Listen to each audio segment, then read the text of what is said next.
The Center for Disease Control estimates that there are between 1.4 and 3.8 million concussions that occur within the United States every year, which in my mindset would make the understanding of concussion pathophysiology and how it can impact one's life an essential part of a physician's tool belt. Or at least it should be. In the past, the standard treatment for a concussion was just to prescribe rest until all symptoms had resolved. This meant that individuals who had suffered a concussion were advised to avoid physical activity, any screen time, and really just anything that would put added stress on the brain. The idea behind this approach was that the brain needed time to heal, and that rest was the best way to promote this healing. However, recent research has shown that this approach may not be the most effective way to manage this type of injury. In fact, one study published in the British Journal of Sports Medicine found that prolonged rest after concussion can actually delay recovery and increase the risk of long term symptoms. Another study stated that sustained rest from all activities after concussion, what they go on to call cocoon therapy, is not beneficial to recovery at all. So, what should you do? What is the current recommendation for concussion management? According to the Concussion Recognition and Management Guidelines, which were developed by an international group of experts in the field of concussion research, they state that the most effective approach is a stepwise return to play or return to activity protocol. This protocol involves gradually reintroducing physical and cognitive activities in a controlled manner while closely monitoring symptoms at each stage. And you can learn all about this protocol by clicking here and watching this video. In fact, in the Journal of Athletic Training, they found that early activity after concussion can actually be beneficial and help speed up the recovery process.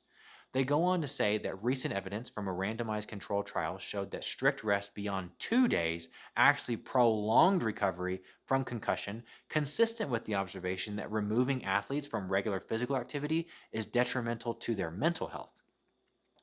They come to the conclusion that moderate levels of physical activity within the first week after injury reduced the post-concussive symptoms in children and adolescents when compared to subjects who reported doing no structured physical activity.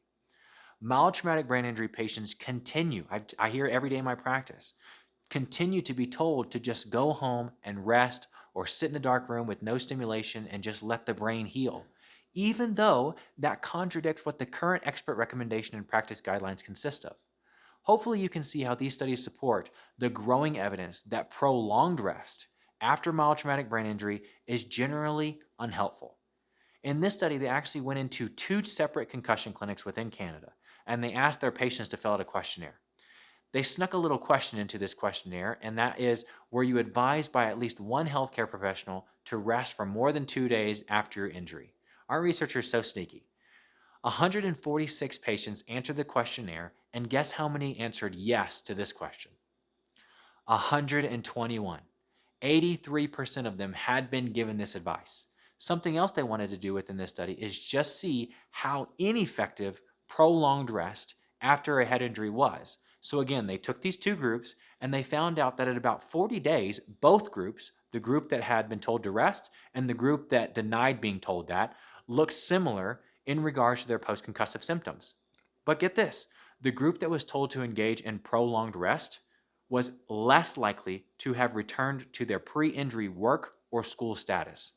So to wrap this all up, the outdated advice of just prescribing rest after a concussion is no longer the most effective approach. And if you're going to a provider that gives you this advice, that either A, they're not current with their latest literature, or B, they don't know how to manage patients with concussion or who have sustained a concussion. And so they're basically telling you this and crossing their fingers that you recover on your own.